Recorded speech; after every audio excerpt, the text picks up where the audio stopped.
Hello guys, welcome to another video. Welcome to WWE updates in Telugu. Last Friday night SmackDown లో Roman Reigns Paul Heyman ని call చేశాడు. Call to vice man అనుకుంటా. అప్పుడు Paul హెమెన్ phone ఏమో కలవలేదు. ఏమైందంటే service లో లేదని చెప్పేసింది. పాల్ హెమెన్ ఫోన్ సర్వీస్ లో లేదని చెప్పేసింది. ఊరేమో ఏమైందిరా ఇది అని అనుకుంటా రోమన్ రైన్స్ టెన్షన్ పడ్డాడు. ఎందుకు పాల్ హెమెన్ ఫోన్ కలవలేదని మీరు కూడా టెన్షన్ పడచ్చు. ఎందుకనంటే రోమన్ రైన్స్ పాల్ హెమెన్ కథ ముగిసింది అని అనుకుంటున్నాను. ఇప్పుడు పాల్ హెమెన్ ఎవరితో వస్తాడు అనేదే పెద్ద క్వశ్చన్ గా మారింది. డబ్ల్యూడబ్ల్యూలో అందరికి టెన్షన్ పెట్టేస్తుంది. బ్రాక్ లెస్నర్ తో వస్తాడా పాల్ హెమెన్, లేకపోతే the final boss the Rock తో వస్తాడా పాల్ హెమెన్ అనేది పెద్ద క్వశ్చన్ గా మారుతుంది ఇప్పుడు డబ్ల్యూడబ్ల్యూలో. రోమన్ రైన్స్ 1,80,000 ఫోన్ని వదిలేసి మూతి మీద చేయి పెట్టేసుకున్నాడు అని అంటే ఇక రోమన్ రైన్స్ పాల్ హెమెన్ కథ ముగిసింది. రోమన్ రైన్స్ పాల్ హెమెన్తో రాడు అని అనుకుంటున్నాను నేను. ఇది కూడా జరగచ్చు. The beast Brock Lesnar Paul Heyman తో 5th మెంబర్ గా ద బ్లడ్ లైన్ తరపున రోమన్ రైన్స్ తరపున రావచ్చు WW survivor series war game లో. ఇది కూడా జరగచ్చు. ఇది కూడా జరిగే అవకాశం ఉంది అని అంటున్నారు డబ్ల్యూడబ్ల్యూ అప్డేట్స్ వాళ్ళు. ఏం జరుగుతుందో ఏమో చూడాలి WW survivor series war game లో. ఇక WW survivor series war game లో మరొకటి కూడా జరగచ్చు. The final boss the Rock తో పాటు పాల్ హెమెన్ రావచ్చు. ఇది కూడా జరగచ్చు.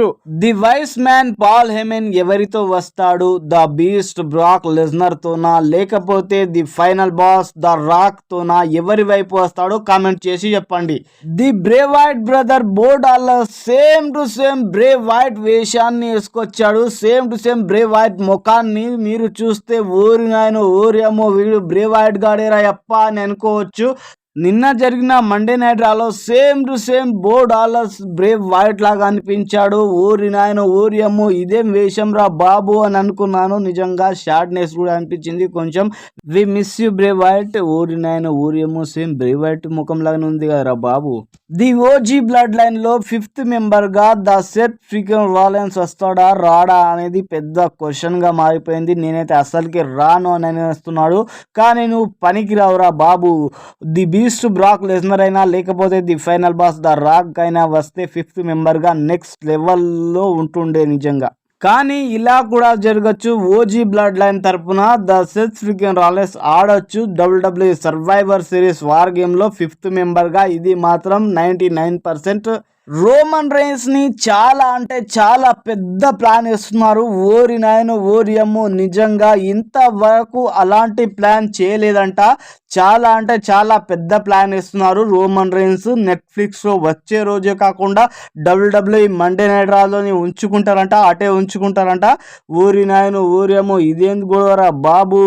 2025లో డబ్ల్యూడబ్ల్యూ డ్రాప్ అవుట్ అవుతాయి. అప్పుడు రోమన్ రైన్స్ మండే నైట్ రాలో డ్రాప్ అవుట్ కావచ్చు. ఇది మాత్రం అవకాశం ఉంది.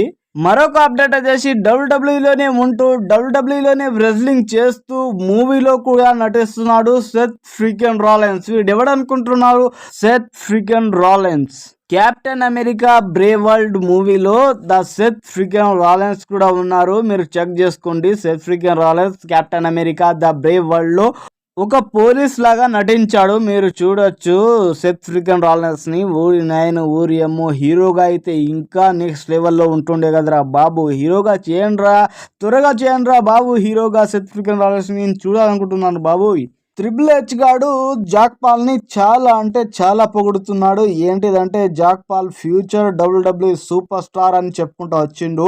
ఏమవుతాడో చూడాలి మరి. ఫ్యూచర్ డబ్ల్యూడబ్ల్యూ ఛాంపియన్ అవుతాడా, ఫ్యూచర్ డబ్ల్యూడబ్ల్యూ సూపర్ స్టార్ అవుతాడా, ఏమవుతాడో చూడాలి జాక్ పాల్ గా. వీడు ఎప్పుడు వస్తాడో ఏమో కానీ ఓరియమ్మో ఏమైనా పోస్టులు వైరల్ చేస్తున్నారా. వీడు వస్తున్నాడు అనుకుంటా. ఓరియమ్మో నాకు తెలిసి వీడు WWE survivor series war game లో వస్తాడు. ఆ తర్వాత the beast Brock Lesnar entry ఇస్తాడు అని అనుకుంటున్నాను నేనైతే. ఇది మాత్రం జరిగితే నెక్స్ట్ లెవెల్లో ఉంటుంది. ఓరియమ్మో ఆస్కాఫా and the beast Brock Lesnar వాళ్ళిద్దరు సర్వైవర్ సిరీస్ వార్ గేమ్ లో వస్తే ఓరియమ్మో నెక్స్ట్ లెవెల్ మ్యాచ్ ఉంటుంది. అది మాత్రం అదిరిపోతుంది, బ్లాక్ బస్టర్ ఇక. సినిమా చూడాల్సిన అవసరం లేదు. ఇక చూడు WW survivor series war game పెట్టుకుంటే చాలు, ఇక సినిమాని అయిపోతుంది, నెక్స్ట్ లెవెల్ సినిమా అయిపోతుంది. ఆస్కాఫా and the beast Brock Lesnar వస్తేనే 2024లో ఎక్కువగా డబ్ల్యూడబ్ల్యూఈ మర్చండైజ్లు అంటే డబ్ల్యూడబ్ల్యూఈ టికెట్స్ ఎవరిని చూసి ఎక్కువగా సెల్ అయినాయి అంటే Cody Rhodes and Roman Reigns and CM Punk and Jey Uso and John Cena and Liv Morgan. Roman Reigns ని సెకండ్ స్థానంలో వేయడమేంద్రా పుల్కా, ఏమంటున్నారా బాబు, ఏమనుకుంటున్నారా? రోమన్ రైన్స్ ని ఇండియాలో వస్తే మర్చండైజ్లో రోమన్ రైన్స్ ని చూసే వెళ్ళిపోతాయిరా బాబుగా. ఒక్కసారి రోమన్ రైన్స్ ని ఇండియాకి రప్పించండి. ఇక చూడు మీ ఒక్క టికెట్లు ఉంటే చెప్పండి, బొమ్మ దద్దరిల్లిపోతుంది, స్టేడియం మొత్తం దద్దరిల్లిపోతుంది, బ్లాక్లో అమ్ముకోవాల్సి వస్తుంది మీ టికెట్లన్నీ కూడా. డబ్ల్యూడబ్ల్యూఈ లెజెండ్ జేబీఎల్కి ఏమైందో ఏమో, వాళ్ళు 17,000 మంది ఏం చేశారో ఏమో, కానీ వాళ్ళందరినీ ట్విట్టర్లో బ్లాక్ చేసి పడేసాడబ్బా. ఏమైందో ఏమో, ఊరి నాయన ఊరి ఏమో, ఇంతగానం గెలిపించుకున్నవేంద్రా బాబు వాళ్ళతోటి నువ్వు. రీజన్ ఏమి చెప్పలేదు కానీ 17,000 మందిని బ్లాక్ చేశాడంట జేబీఎల్ ట్విట్టర్లో. ఊరి నాయన ఊరి ఏమో. Thanks for watching this video. Thank so much. Like and share, subscribe my channel.